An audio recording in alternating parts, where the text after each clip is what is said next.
आम आदमी पार्टी के मुखिया अरविंद केजरीवाल गुजरात में और पंजाब की एक एक विधानसभा सीटों पर उपचुनाव में मिली जीत के बाद एक बार फिर से रफ्तार पकड़ते नजर आ रहे हैं। लेकिन इस बीच उन्होंने एक बड़ा ऐलान किया है और इस ऐलान के बाद अब सियासी हलकों में हलचल तेज हो गई है कि यह ऐलान अरविंद केजरीवाल ने आखिर क्यों किया। क्योंकि कयास भी यही कह रहे थे, समीकरण भी यही कह रहे थे कि अरविंद केजरीवाल पंजाब से राज्यसभा जाने वाले हैं, लगभग तय भी माना जा रहा था। लेकिन जब उपचुनाव के नतीजे सामने आए तो अरविंद केजरीवाल का वो चेहरा देखने के लिए मिला जो दिल्ली में हार के बाद से अब तक देखने के लिए नहीं मिला था। आत्मविश्वास उनके बयानों में नजर आ रहा था। एक पार्टी के मुखिया के तौर पर जो एक भार होता है वो उनका उत्साह नजर आ रहा था कि हाँ भाई जीत कर आए हैं। और इसी बीच उन्होंने ऐलान कर दिया, जिस पर देखिए राज्यसभा को लेकर अरविंद केजरीवाल की नई दिल्ली सीट से दिल्ली विधानसभा चुनाव में मिली हार के बाद से चर्चा हो रही है। फरवरी से ये जून का महीना आ गया, 4 महीने हो गए हैं, लेकिन अरविंद केजरीवाल ने कभी जवाब नहीं दिया। लेकिन अब जब लुधियाना वेस्ट और विसावदर की गुजरात की सीट से आम आदमी पार्टी को जीत मिली तो अरविंद केजरीवाल मीडिया के सामने आते हैं। अरविंद केजरीवाल कहते हैं कि गुजरात में अब भाजपा को कांग्रेस नहीं बल्कि हम टक्कर देंगे। पंजाब में हमारी सीट बरकरार है, जनता ने वहां भी हमें स्वीकार किया है। और मैं ये बताना चाह रहा हूं कि राज्यसभा से जो चर्चाएं चल रही थी, मैं तो नहीं जाऊंगा, आम आदमी पार्टी की पॉलिटिकल अफेयर्स की टीम तय करेगी कि कौन जाऊंगा। तो सवाल यही उठ रहा है कि अचानक अरविंद केजरीवाल, जिनका राज्यसभा जाना लगभग तय था, ऐन मौके पर उन्होंने ये जो फैसला अपना वापस लिया है, इसके पीछे की सबसे बड़ी वजह क्या है? देखो, ये मान लो कि राजनीति में संजीवनी जो बूटी होती है उनको इन जीत के साथ मिली है। अरविंद केजरीवाल का जो कद था, ऐसे बढ़ रहा था, उसको रोकना काफ़ी मुश्किल हो रहा था बीजेपी के लिए खासकर। और वो विधानसभा में बिल्कुल बैठकर इस चीज़ को बोलते थे कि बीजेपी तो उनको कभी हरा नहीं पाएगी। उनके बयानबाजी हमने देखा है। लेकिन कहते हैं कि जब जीत की ओर हम आगे बढ़ते हैं तो हार का भी स्वाद चखने की जो क्षमता होती है वो किसी भी राजनीतिक दल पर होना चाहिए। दिल्ली में लगातार बढ़ोतरी हो रही थी, दिल्ली में लगातार वो चुनाव जीत रहे थे। उसके बाद आगे बढ़ते हैं, वो पंजाब की ओर रुख करते हैं। पंजाब की जनता ने भी उनका साथ दिया, जहां पर कांग्रेस का बोलबाला होता था और गठबंधन के साथ बीजेपी वहां बढ़ने की कोशिश करती, लेकिन बीजेपी वहां पर शिकस्त का सामना करना पड़ा बीजेपी को। वहां आम आदमी पार्टी ने अपनी ताकत दिखाई। इसी के साथ हरियाणा की ओर भी मजबूती के साथ आम आदमी पार्टी बढ़ी। उसके बाद पिछले गुजरात चुनाव की अगर हम बात करें तो ऐसा लग रहा था कि आम आदमी पार्टी वहां पर सरकार बना ही लेगी, लेकिन वहां पर सरकार ना बना सकी। तो कुछ ऐसे स्टेट थे जहां पर जो तैयारी जिस तरह से चल रही थी आम आदमी पार्टी की और जिस तरह से उत्साहित थे, और मैं कहता हूं कि दिल्ली से लगे हुए जितने भी खासकर स्टेट थे वहां पर ताकत, और उसके बाद गुजरात तरफ बढ़ने की कोशिश की जा रही थी, हिमाचल में भी की। हालांकि मैं बताऊं कि मध्य प्रदेश छत्तीसगढ़ तरफ भी कोशिश की गई है, लेकिन यहाँ का माहौल थोड़ा सा अलग है। यहाँ पर तीसरे दल को कभी भी सपोर्ट नहीं मिला। इक्का दुक्का सीटें ही तीसरे दल की आती हैं, इतनी ज्यादा परफॉर्मेंस नहीं हो पाती। हालांकि मध्य प्रदेश में भी उन्होंने एक सिंगरौली में अपना महापौर चुना, महापौर बनाया, उससे ताकत बढ़ी उनकी, और कई जगह पर आम आदमी पार्टी ने नगर निगम के चुनाव में ताकत बढ़ाई। लेकिन दिल्ली की ये जो अभी हार हुई थी, ऐसी हार जिसमें कि उनका मुखिया जो है, पार्टी का जो मुखिया है वही हार गया, तो इस हार से उबर नहीं पा रहे थे अरविंद केजरीवाल। और यही कारण था कि वो पंजाब पहुंचे थे विपस्सना करने के लिए, शांति की तलाश में वो भटकने लगे थे।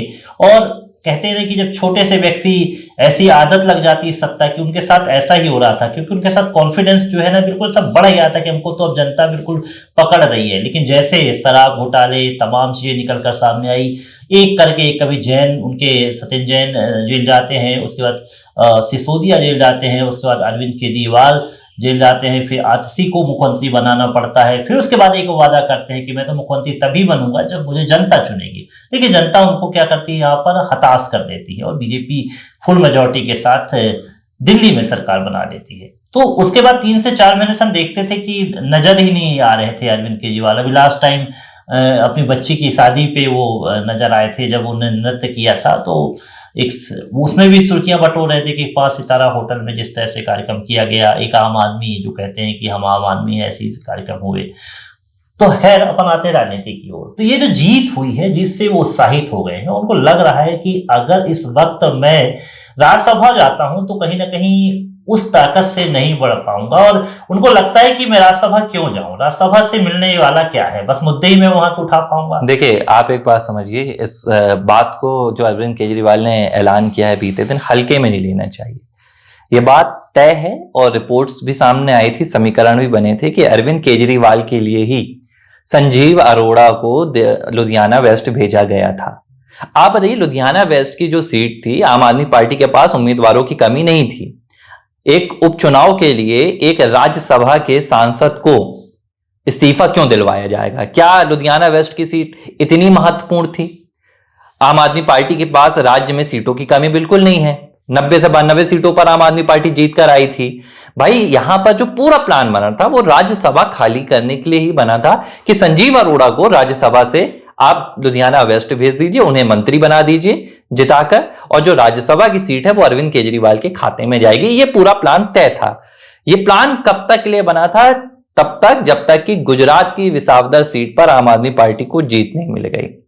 जब ये नतीजा आया, अरविंद केजरीवाल को इसकी उम्मीद थी नहीं। भाई, वो पार्टी जो अपना केंद्र, जहां से पार्टी की शुरुआत हुई थी, दिल्ली जहां से पार्टी ने जन्म लिया था, जब हम वहां पर सत्ता गंवा बैठे, वहां की जनता ने हमको इंकार कर दिया, तो भाई गुजरात, हिमाचल, यहां हरियाणा, दूसरी जगह हमें कौन ही स्वीकार करेगा?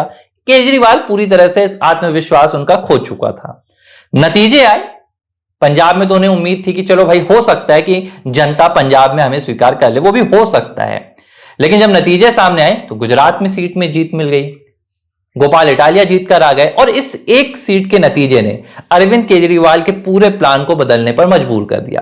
पहले यह प्लान था कि कुछ नहीं बचेगा, कहीं सत्ता नहीं रहेगी तो कम से कम राज्यसभा में तो मैं जाकर रह सकूंगा, मेरे पास कुछ तो रहेगा। यह केजरीवाल का प्लान था कि पंजाब में सेफ रहेंगे, भैया पंजाब में, पंजाब से राज्यसभा में जाएंगे और कहेंगे कि दिल्ली का बेटा, वो अपनी राजनीति आम आदमी की करते रहेंगे।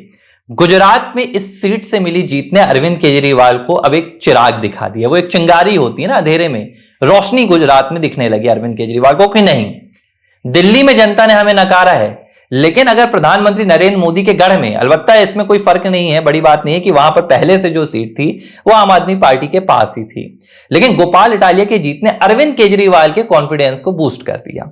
केजरीवाल को वो दिखने लगा कि नहीं, दिल्ली में नकारा गया है लेकिन पार्टी के साथ अभी भी जनता को विश्वास है, और अगर अब मैं राज्यसभा जाता हूं तो भाजपा भी यही कहेगी और जनता को यह मना भी देगी कि भैया अरविंद केजरीवाल तो सत्ता का लालची है, दिल्ली से हारा तो देखो पंजाब से राज्यसभा पहुंच रहा है। केजरीवाल को लगा यह सही फैसला है, अभी मुझे पीछे हो जाना चाहिए और पार्टी को मजबूत करना चाहिए, क्योंकि पार्टी में अभी दम बाकी है। तो ये देखिए, नतीजे आपकी मानसिकता को बदल देते हैं। केजरीवाल को इस एक सीट से उम्मीद दिखने लगी कि नहीं, अभी गुजरात हो या पंजाब हो, मैं दिल्ली में भी वापसी कर सकता हूं। अगर मैं गुजरात में एक सीट जीत सकता हूं तो आम आदमी पार्टी की मैं दिल्ली में भी वापसी करा सकता हूं, लेकिन उसके लिए मुझे पार्टी को मजबूत करना होगा। और अगर मैं राज्यसभा चला जाता हूं तो आम आदमी पार्टी के खिलाफ भाजपा फिर जो प्रचार तंत्र अपना चलाएगी, जाहिर सी बात है सत्ता के लोभी आप करा दिए जाएंगे। तो अरविंद केजरीवाल ने बने बनाए अपने प्लान को वापस कर लिया और राज्यसभा ना जाने का फैसला जनता के सामने आकर ऐलान कर दिया। और इसकी एक और वजह है, ये तो राजनीतिक वजह हो गई, और दूसरी वजह है अरविंद केजरीवाल के खिलाफ वो तमाम मामले। केजरीवाल जानते हैं अगर मैं बैकडोर से काम करूंगा तो मैं पार्टी को मजबूत भी कर सकता हूं, मेरे पास समय भी रहेगा, लेकिन अगर मैं राज्यसभा पहुंचूंगा और वहां से मैं भाजपा के खिलाफ या प्रधानमंत्री मोदी के खिलाफ आवाज उठाऊंगा तो मेरे खिलाफ जो मामलों की रफ्तार है वो जाहिर सी बात है कि तेज होनी है। ये बात देखिए, अमित शाह ने एक मामले को लेकर उनसे सवाल पूछा गया था, शायद बंगाल के मामले को लेकर पूछा गया था कि ये मामलों में अब तक, असम के मामलों में लेके कि इन मामलों में अब तक कार्रवाई क्यों नहीं हो रही, तो उन्होंने कहा कि चलिए आपने याद दिला दिया है, अब और तेज हो जाएगी। तो देखिए, इस तरह की बातें हैं, जब आप सुर्खियों में रहेंगे तो राजनीति आप करेंगे तो आपके खिलाफ राजनीतिक वार भी होंगे। और केजरीवाल इन दोनों मामलों से बचना चाहते हैं। आने वाले वक्त में पंजाब में भी चुनाव है, गुजरात में भी चुनाव है और कई चुनावों की ओर खड़ी है। तो केजरीवाल ये सोच रहे हैं कि जो 5 साल या 3 साल जहां जहां समय बचा है वहां पर पार्टी को और मजबूत करने की कोशिश करें, क्योंकि अगर वहां पर मजबूत होगी पार्टी तो हम वापसी दिल्ली में आसानी से कर सकेंगे। और 5 सालों के बीच में ही हम मेहनत अगर कर लेंगे दिल्ली में, चूंकि हमारा बेस मजबूत है, दिल्ली का संगठन मजबूत है, हार जरूर हुई है लेकिन इतनी भी खराब हार नहीं हुई है। हम हारे हैं, हमारे खिलाफ गुस्सा था लेकिन गुस्से को खत्म किया। देखिए, दिल्ली में आप एक बात समझिए कि आम आदमी पार्टी की सीटों के लिहाज से हार हुई है, लेकिन वोट बैंक में उसको बहुत बड़ा नुकसान नहीं हुआ है। कांग्रेस ने दिल्ली चुनाव में इस बार थोड़ा सा दमखम दिखाया था और उसका नतीजा ये हुआ कि आम आदमी पार्टी की वो महत्वपूर्ण सीटों पर हार हुई और पूरा समीकरण बिगड़ गया। तो देखिए, एक बात तो तय है, केजरीवाल ने राज्यसभा ना जाकर कोई दरिया दिली नहीं दिखाई है। उनका पूरा प्लान था राज्यसभा जाने का, लेकिन जब उन्हें गुजरात से उम्मीद जग गई तो केजरीवाल के मन में फिर से वो लालच का गुबार आ गया कि नहीं, अभी पार्टी जिंदा है, मैं पार्टी को जिंदा करूंगा और मैं दिखाऊंगा कि देखो, सत्ता से बाहर रह गया, मैंने पार्टी विपक्ष के तौर पर जिंदा की और फिर मैं वापस से अपने लिए सत्ता के दरवाजे खोलूंगा। अलबत्ता खैर, ये तो भविष्य की बात है, लेकिन यह तय है कि केजरीवाल ने प्लान बदला है। अब राज्यसभा कौन जाएगा, ये देखने वाली बात होगी। ABC हिंदी न्यूज, आज ही जुड़िए हर खबर के साथ